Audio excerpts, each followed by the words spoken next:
Right now, the Russian President Vladimir Putin is delivering a national address. This as his troops, Russian troops, continue their invasion of Ukraine. We've been listening to the speech, and so far Putin says this war is justified in his view. And he says, contrary to what we have seen, that it is going according to plan. Let's get straight to CNN's international diplomatic editor, Nick Robertson. He's live in Moscow. Nick, what else are we hearing from the Russian president?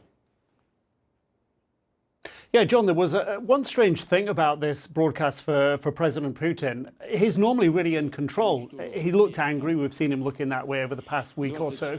But getting towards the end of his speech, he sort of finished and didn't seem sure if he was finished, got up, and then sat back down again, and then told the audience here that the war was going well, everything's on track, it's all up to speed. But I think the thrust of this speech was all about trying to keep Russians on track with him and with his war. He spoke about giving posthumous medals to those soldiers who were killed, 498, according to the Russian military. That was announced yesterday. So here you have, a day after, only 7 days into the war as well, Putin handing out posthumous medals by name and saying that any family of a soldier who was killed would get $65,000, any family of a soldier injured, and that soldier presumably would get $40,000, also saying that there will be insurance for the soldiers. Presumably he means in a medical context here. So Putin really trying to keep the country on board, even while he's saying it's going on track. The evidence, of course, we see and hear, it's not. Putin just made a statement in Moscow in which he said, quote, "I will never give up my belief that Russians and Ukrainians are one people, despite the fact that part of Ukrainians were threatened and tricked by the Nazi nationalistic propaganda." What's your response, and what does that tell you about his mindset? It's sickening, and it's echoing what his speech he gave before the violence began, of what he plans for Ukraine. I wouldn't have said this maybe 3 or 4 days ago, but now and many others I talk to here are beginning to think that he's after invasion of the entire country. And as one of your previous analysts said, he already looks like he's building that land bridge, that coveted land bridge between the Russian mainland and Crimea, so it doesn't starve of water and other supplies. But you will see, Allison, because of this, these types of statements, a big increase in the number of people leaving the country. Right now, we're up to about 1 million. That could go up to 5 million.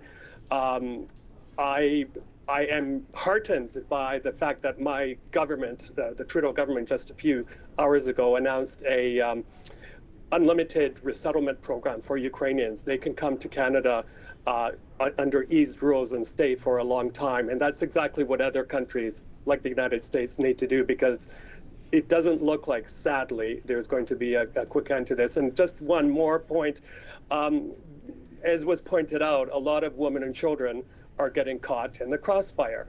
And I'm telling you things today that were very, very hard for me to say, because I was a spokesperson for UNICEF and other UN agencies. But it really hurts me, it angers me actually, that none of the UN agencies seem to be able to call out the aggressor, Russia, by name.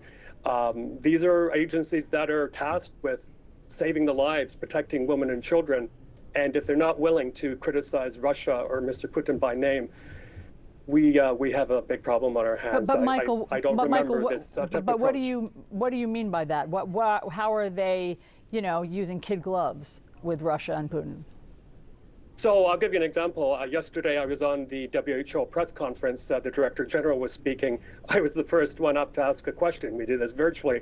And I said, why is it that, in my day, we were able to call out the Myanmar generals or warring sides and wherever they are in the world. And today, you can't seem to bring yourself to name Russia or Mr. Putin. They call them the warring sides. They use language like that. And the answer to it was, well, we don't want to get involved in politics. But I think if big organizations like WHO or UNICEF aren't willing to call out Mr. Putin and Russia by name, who will? These are organizations which were formed to prevent the sort of conflict that is happening right now. And yet, as you say, they're approaching this with kid gloves. It has upset a lot of people who either work or have worked for the organization. Yeah. Steve, very quickly, President Zelensky of Ukraine thinks that it's not just Ukraine, the entire country, that Putin wants. He's suggesting that Putin will be emboldened if he gets Ukraine and he'll go further. Do you think that's true? Well, it's certainly something to be concerned about. I mean, remember how this started. We're just helping, Putin said, the Donbas region, which is, being under horrific attack by the Ukrainians, which is, of course, is a lie. So, now he's in all of Ukraine. That's clear. So after that, what's next? The Baltic states? I mean, we do have to think, okay, where are we actually going to stop Putin? And I agree with Michael. People have to stand up. Organizations, companies, governments have to stand up and call him out and say, look, this is it. Enough is enough. You're not going to go any further.